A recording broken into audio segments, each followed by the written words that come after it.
मेरा नाम शंकर है और मैं एक छोटे से गांव शिवपुर उत्तर प्रदेश का रहने वाला हूँ। रोजी रोटी की तलाश में मैं अपने गांव से निकलकर बड़े शहर लखनऊ आ गया। यहाँ पहुंचकर मुझे एहसास हुआ कि मेरे पास कोई हुनर नहीं था और मैं बेरोजगारी की हालत में सड़कों पर भटक रहा था। तब मेरे एक पुराने गांव के दोस्त राजू ने मुझ पर मेहरबानी की और मुझे गाड़ी चलाना सिखाया। राजू की बदौलत मुझे एक बड़े भवन बंगले में ड्राइवर की नौकरी मिल गई, जहाँ सिर्फ मालिक, मालकिन और उनकी इकलौती बेटी रहती थी। मालिक का नाम शेठ धर्मवीर सिंह था और वह शहर के जाने माने व्यवसायी थे। उनकी पत्नी मालकिन दुर्गा देवी भी बहुत नेक और परहेजगार थीं। मालिक ने मुझे अपनी बेटी की गाड़ी पर ड्राइवर के तौर पर रखा। उनकी बेटी का नाम गौरी था और वह एक सुंदर बुद्धिमान लड़की थी। गौरी लखनऊ के एक मशहूर कॉलेज में पढ़ती थी। मेरा काम उसे रोजाना सुबह कॉलेज छोड़ना और शाम को वापस लाना था। अक्सर वह शाम में अपनी सहेलियों के घर चली जाती, तब भी मैं ही उसे ले जाने और लाने का इंतजाम करता। मैं एक गांव का सीधा साधा इंसान था और अपनी इज्जत के मामले में बहुत संवेदनशील था। मैंने कभी गौरी की तरफ आंख उठाकर भी नहीं देखा। मेरी नजरें हमेशा जमीन पर या सड़क पर टिकी रहती थीं। गौरी मुझसे रास्ते में अक्सर बातें करती और अपनी जिंदगी के किस्से सुनाती, अपनी सहेलियों के किस्से सुनाती और कभी कभी तो अपने भविष्य के सपने भी बताती। मैं सिर्फ सिर हिलाकर जवाब देता या कभी बहुत जरूरी हो तो एक दो शब्दों में बात खत्म कर देता। वह पढ़ाई में बहुत तेज थी और हमेशा अपनी क्लास में प्रथम आती थी। गौरी एक ऐसे घर में पैदा हुई थी जहाँ उसे हर चीज आसानी से मिल जाती थी। जब उसने नई गाड़ी की फरमाइश की तो उसके पिता ने फौरन उसे एक नई चमकती हुई मर्सिडीज खरीद दी।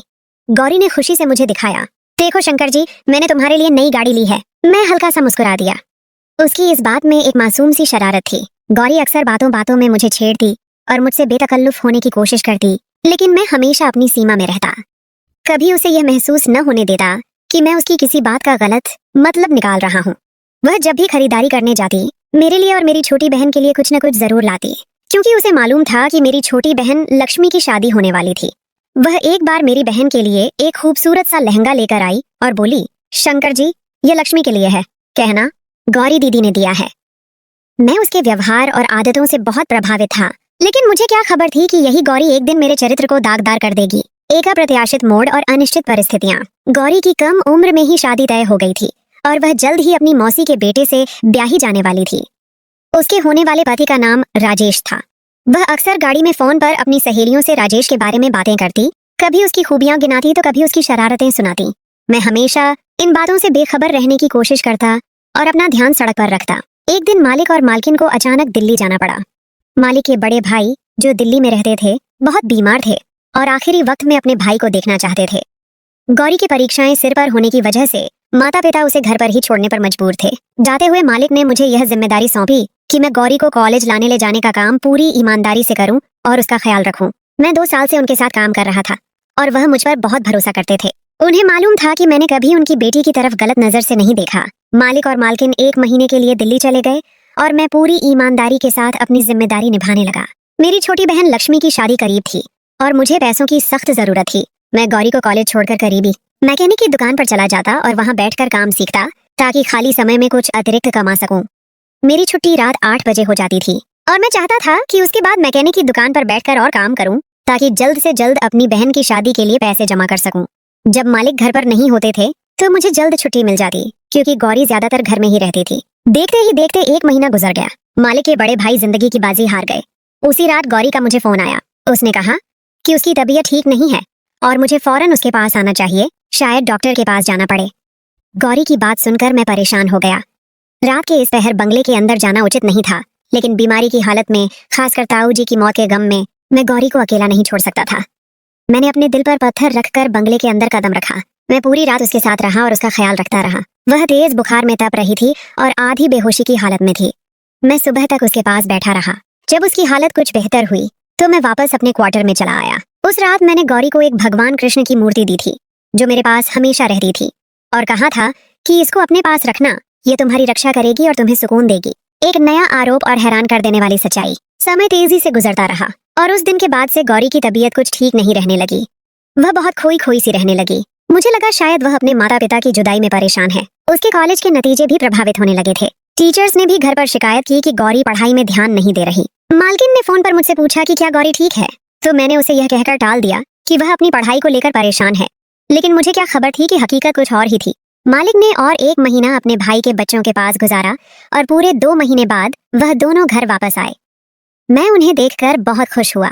लेकिन उस वक्त मेरे पैरों तले जमीन खिसक गई जब मालिक ने पास पड़ा डंडा उठाकर मुझे बुरी तरह पीटना शुरू कर दिया। वह मुझे भला बुरा कहते जा रहे थे और मारते जा रहे थे। मुझे समझ नहीं आ रहा था कि मुझसे ऐसी कौन सी गलती हो गई है कि मालिक इस कदर गुस्से में है कि मेरी बात भी सुनने को तैयार नहीं। और जब मुझे पूरी बात पता चली तो ऐसा लगा जैसे किसी ने मेरे पैरों तले जमीन खींच ली है। गौरी ने मुझ पर यह आरोप लगाया था कि मैंने उसके साथ जबरदस्ती की है और वह गर्भवती है, और उसने डर के मारे यह बात अपने माता पिता को फोन पर नहीं बताई ताकि मैं उसे कोई नुकसान न पहुंचा सकूं। यह सुनकर मेरे दिल पर मानो बिजली गिर पड़ी। मैंने हैरत से गौरी को देखा जो कमाल से झूठ पर झूठ बोल रही थी। उसके चेहरे पर कोई शर्मिंदगी नहीं थी, बल्कि एक रहस्यमयी सी खामोशी छाई हुई थी। मैं तो गौरी को बहुत ही सीधा सादा और मासूम समझता था, लेकिन उसने तो मेरे चरित्र को ही दाग दाग कर दिया था। कोई मेरी बात सुनने को राजी नहीं था और गौरी अपने झूठ से पीछे हटने को तैयार नहीं थी। वह कह रही थी कि जिस रात ताऊजी का निधन हुआ उसकी तबीयत ठीक नहीं थी। उसने मुझे कमरे में बुलाया था। उसे लगा था कि शायद उसे डॉक्टर की जरूरत है, लेकिन मैं अस्पताल ले जाने की बजाय उसके साथ गलत काम कर बैठा। मालिक ने पुलिस को बुलाकर मुझे जेल में डलवाने का फैसला किया, लेकिन गौरी ने उन्हें रोक दिया। उसने अपने पिता से कहा कि ऐसा करने से उनकी इज्जत पर आंच आएगी। गौरी के पिता ने मुझे नौकरी से निकाल दिया और मैं बहुत परेशान था। मेरे पास करने के लिए कोई काम नहीं था और इतनी जल्दी मुझे दूसरी नौकरी भी नहीं मिल रही थी, जबकि मेरी बहन लक्ष्मी की शादी सिर पर आ गई थी। मैं मालिक के दिए हुए सर्वेंट क्वार्टर में रहता था और अब मेरे पास रहने के लिए भी कोई जगह नहीं थी। मैंने मालिक से बहुत मिन्नतें की, हाथ जोड़े, यहाँ तक कि अपने माता पिता की कसम खाई कि मैं बेगुनाह हूँ, लेकिन सब बेसूद। उनके कान पर जूं तक नहीं रेंगी। एक मजबूरी का रिश्ता और खुलासे। इसीलिए मैं मजबूर होकर दोबारा मालिक के द्वार पर गया और उन्हें अपनी बेगुनाही का यकीन दिलाना चाहा, लेकिन उन्होंने मेरे सामने ऐसी शर्त रखी कि मेरे होश उड़ गए। मालिक ने मुझसे कहा, तुम्हें गौरी से कुछ महीने के लिए विवाह करना होगा। जब बच्चे का जन्म हो जाए तो फिर तुम उसे छोड़कर चले जाना। हमने बच्चा गिराने की बहुत कोशिश की, लेकिन सब डॉक्टरों ने यही कहा कि इस प्रक्रिया में गौरी को खतरा हो सकता है और मैं अपनी इकलौती बेटी को खोना नहीं चाहता। गौरी का मंगेतर राजेश भी उसे छोड़कर चला गया है और इससे पहले कि समाज में हमारी बदनामी हो, हम गौरी को तुम्हारे साथ विदा कर देंगे और तुम उसे अपने साथ अपने गांव ले जाना। जब बच्चे का जन्म हो जाएगा तो उसके बाद हम गौरी को वापस ले लेंगे। मैं जानता था कि यह बच्चा मेरा नहीं है और गौरी ने झूठ बोला है, लेकिन इसके बावजूद मैं इस पर राजी हो गया था, क्योंकि मुझे अपनी बहन की शादी के लिए पैसों की जरूरत थी और जल्दी इतने पैसे मुझे सिर्फ मालिक ही दे सकते थे। उन्होंने मुझे 5 लाख रुपए देने का वादा किया, इसीलिए मैंने गौरी से शादी करने के लिए हामी भर ली और उसके साथ हिंदू रीति रिवाजों के अनुसार विवाह करके उसे गांव ले आया। इसमें कोई बड़ा उत्सव नहीं हुआ, बस एक छोटी सी रस्म हुई। गौरी बहुत शांत थी। मैंने भी गांव पहुंचने तक सारा रास्ता उससे कोई बात न की थी। विवाह के फौरन बाद हम दोनों गाड़ी के जरिए गांव आ गए थे। मेरी माँ और घर वाले गौरी को देखकर हैरान रह गए और जब मैंने अपनी माँ को बताया कि मैंने शादी कर ली है तो मेरी माँ हैरान रह गई और कहने लगी, इतनी बड़ी बात तूने मुझे बताई भी नहीं। तेरी शादी को लेकर मेरे कितने सपने थे। लेकिन फिर गौरी की मौजूदगी को महसूस करते हुए मेरी माँ शांत हो गई और गौरी को प्यार करने लगी। गौरी बहुत खूबसूरत थी। इतनी प्यारी और कम उम्र की बहू देखकर मेरी माँ की सारी शिकायतें दूर हो गईं और वह गौरी को मेरे कमरे में ले गई और उसे गांव की औरतों की तरह सजाने लगी। उसने गौरी को लाल साड़ी और चूड़ियां पहनाई, उसके बालों में गजरे लगाए और उसे बिंदी से सजाया। मैं बहन की शादी के इंतजाम देखने लगा और शाम ढलने जब कमरे में आया तो गौरी दुल्हन के रूप में मेरे बिस्तर पर बैठी हुई थी। उसे देखकर मैं आश्चर्यचकित रह गया। वह कोई परी मालूम होती थी। पहली नजर में ही मैं अपनी पत्नी पर दिल हार बैठा था, लेकिन मैं भूल सकता था कि मेरी इसी पत्नी ने मुझे किस तरह चरित्रहीन साबित किया है। मैं उसके करीब बिस्तर पर आकर बैठा तो वह डर के मारे कांपने लगी। उसे अच्छे से मालूम था कि उसने मुझसे किस तरह शादी की है। मैं उससे पहले कि उससे कुछ कहता वह खुद ही रोने लगी और मेरे पैरों में बैठ गई। उसके आंसू मेरे दिल पर गिर रहे थे, क्योंकि मैंने उसे हमेशा ही बहुत सच्चा और अच्छा पाया था। गौरी रोते हुए मुझसे कहने लगी कि उसने जो आरोप मुझ पर लगाया है उसके लिए शर्मिंदा है और उसे अपनी गलती का पूरी तरह एहसास है, लेकिन यह सब कुछ उसने मुझे बदनाम करने के लिए नहीं किया, बल्कि बहुत ही मजबूरी में किया है। मैंने गुस्से भरी निगाहों से गौरी को देखा और उसे साफ शब्दों में कह दिया, तुमने कितनी मजबूरी में ही यह सब क्यों न किया हो, लेकिन तुम्हारे इस कर्म से मेरी इज्जत 2 कौड़ी की भी न रही। तुम अपने पाप को मेरे सिर थोप कर निर्दोष बन गई और मैं बेगुनाह होते हुए भी अपने मालिक की नजरों में गिर गया। मैं चाहकर भी तुम्हें कभी माफ नहीं कर पाऊंगा, लेकिन मैं इतना छोटा दिल वाला नहीं हूँ कि अपनी विवाहित स्त्री के साथ कोई ज्यादती करूं। इसीलिए तुम इस कमरे में आसानी से रह सकती हो, तुम्हें किसी चीज की कोई तकलीफ नहीं होगी और जब तुम अपने पाप को इस दुनिया में ले आओ तो यहाँ से जाने पर भी आजाद होगी। मैं खुद तुम्हें तुम्हारी संतान के साथ तुम्हारे घर छोड़ाऊंगा। मैं गौरी को अपने पैरों से उठाकर बिस्तर पर बिठाते हुए कमरे से बाहर निकलने लगा जब गौरी के शब्दों ने मेरे पैरों को जंजीर कर दिया। वह कहने लगी, मैंने कोई पाप नहीं किया है कि जिसकी पैदाइश तक मुझे यहाँ इंतजार करना पड़े। नहीं, मैंने आपको आपके मालिक की नजरों में गिराया है, बल्कि आपके मालिक तो आपसे बहुत प्रेम करते हैं और वह आप पर सबसे ज्यादा भरोसा करते हैं और इसीलिए आपके मालिक ने अपनी जिंदगी की सबसे कीमती चीज आपको सौंप दी है और मुझे यह आदेश दिया था कि मैं शादी के बाद आपको सारी सच्चाई बता दूं। गौरी की बातों ने मुझे हैरान कर दिया था। मैं पलटकर गौरी का चेहरा देखने लगा, जहां मासूमियत छाई हुई थी। वह उस वक्त एक 18 साल की मासूम सी लड़की थी, जो न जाने किन परिस्थितियों से गुजर रही थी। वह कहने लगी कि वह गर्भवती नहीं है, बल्कि उसके पिता ने मुझसे यह झूठ कहा है, और उसके पिता ने यह सब बहुत मजबूरी में किया है, क्योंकि वह अपनी बेटी की जान बचाना चाहते थे। सच्चाई की परतें खुलती हैं। गौरी मेरे करीब आकर मेरा हाथ अपने हाथों में थाम लिया और मुझे अपने साथ लिए बिस्तर पर बैठ गई। गौरी बहुत धीमे लहजे में मुझे अपनी सच्चाई बता रही थी और मैं गुमसुम सा उसकी बात सुन रहा था। गौरी कहने लगी कि उसकी मौसी ने बचपन से ही अपने बेटे राजेश के लिए उसका रिश्ता मांग रखा था, और गौरी के पिता ने अपनी साली की अच्छी आदत देखकर गौरी का रिश्ता अपनी पत्नी के भांजे से तय कर दिया था। हिंदू धर्म में ऐसे रिश्ते बहुत आम हैं और इसमें कोई बुराई भी नहीं है।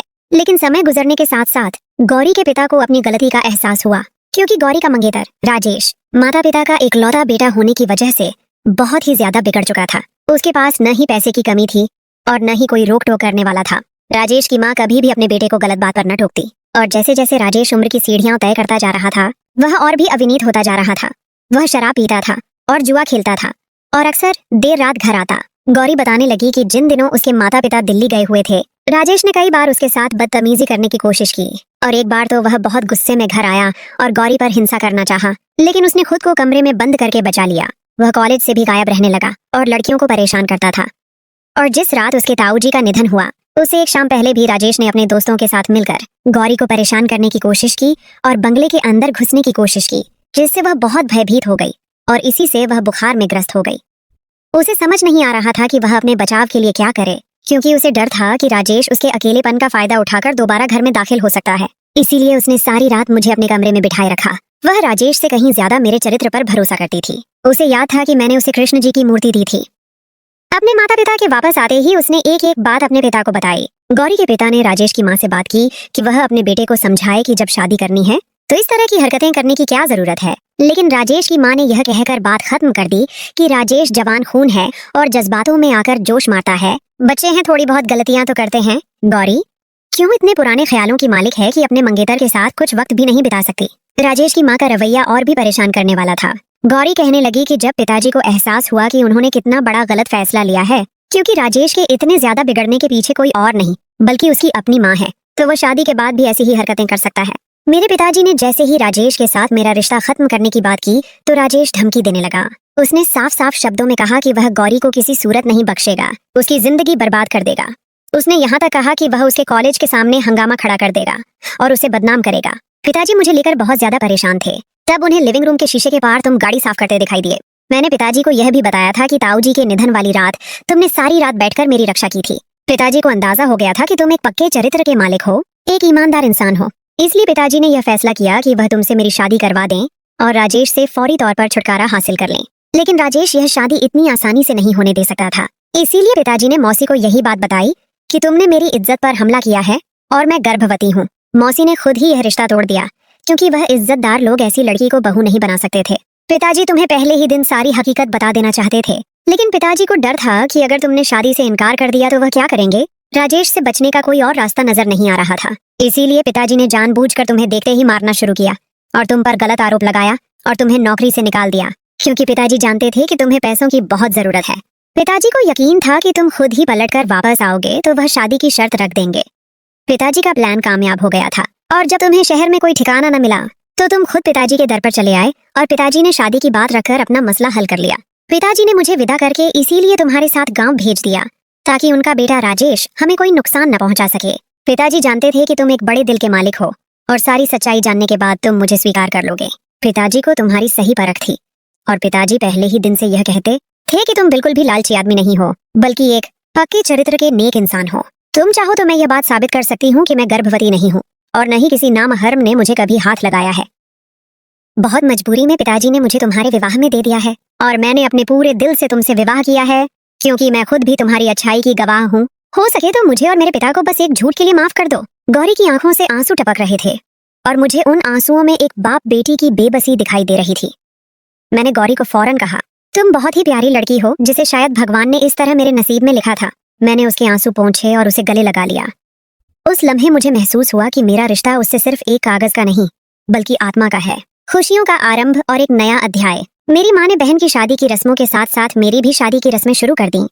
पूरा गांव खुशी से झूम उठा। मैं हर दिन अपनी पत्नी को गांव के रीति रिवाजों के हिसाब से सजता संवरता देखकर निहाल हो रहा था। गौरी भी गांव की सादी जिंदगी से बहुत जल्द घुल मिल गई और सबसे मिलजुल कर रहने लगी। उसे गांव की औरतों ने कढ़ाई का काम सिखाया और वह भी हाथ से बनी चीजें बनाने लगी। गौरी ने अपने पिता को फोन करके बताया था कि यहाँ हमारी शादी की रस्में हो रही हैं, तो उसके माता पिता भी खामोशी से मेरे गांव चले आए थे और वह भी हमारी शादी में शरीक हो रहे थे। मेरे मालिक ने आते ही हाथ जोड़कर मुझसे अपने की माफी मांगी थी, लेकिन मैं तो उन्हें पहले ही माफ कर चुका था। मैं खुद एक बहन का भाई था और मुझे अच्छी तरह अंदाजा था कि कोई भी पिता या भाई अपनी बेटी की शादी किसी भी ऐसे व्यक्ति से नहीं कर सकता जो बदकिरदार और अय्याश हो। राजेश को जब हमारी शादी की खबर मिली तो वह गांव आया और मुझे और गौरी को नुकसान पहुंचाने की कोशिश की, लेकिन गांव वालों ने उसे भगा दिया। बाद में मालिक ने पुलिस में शिकायत की और राजेश को गिरफ्तार करवा दिया। इस तरह गौरी और मैं हमेशा के लिए सुरक्षित हो गए और हमारी मोहब्बत और भी गहरी होती गई। एक महत्वपूर्ण सबक और जीवन का संदेश। एक बात जो मुझे अच्छी तरह समझ आ गई थी कि अपने बच्चों की किस्मत के फैसले उनके बचपन में नहीं करने चाहिए, क्योंकि बड़े होकर वह न जाने कौन सा रास्ता अपनाएं। उनके दिल में किसी और की मोहब्बत घर कर जाए। आप इस बात से वाकिफ नहीं हो सकते और आपकी बहन या बेटी इतनी सस्ती नहीं होती कि आप उसे किसी बदकिरदार व्यक्ति के साथ ब्याह दें जिसके दिल में किसी और की तस्वीर हो। परिवार की इज्जत को बचाने के लिए झूठ बोलना कभी कभी मजबूरी बन जाता है, लेकिन सच्चाई हमेशा जीती है। यह कहानी हमें सिखाती है कि जिंदगी में रिश्ते सिर्फ खून के नहीं होते। कभी कभी मजबूरी और हालात भी ऐसे रिश्ते बना देते हैं जो दुनिया की हर ताकत से ज्यादा मजबूत होते हैं। गौरी और शंकर की यह दास्तान सच्चाई, प्रेम और निष्ठा की एक ऐसी मिसाल है जो हमें याद दिलाती है कि सच्चे दिल से किया गया कोई भी काम व्यर्थ नहीं जाता और धर्म, कर्तव्य और कर्म कार्य का फल हमेशा मिलता है। तो दोस्तों, यह थी शंकर और गौरी की दिल को छू लेने वाली कहानी। अगर आपको यह कहानी पसंद आई हो तो वीडियो को लाइक करें और चैनल को सब्सक्राइब करना न भूलें, ताकि आप ऐसी और भी दिल छू लेने वाली कहानियां सुन सकें। आपके विचार जानना चाहेंगे कि इस कहानी में सबसे ज्यादा किस चीज ने आपको प्रभावित किया।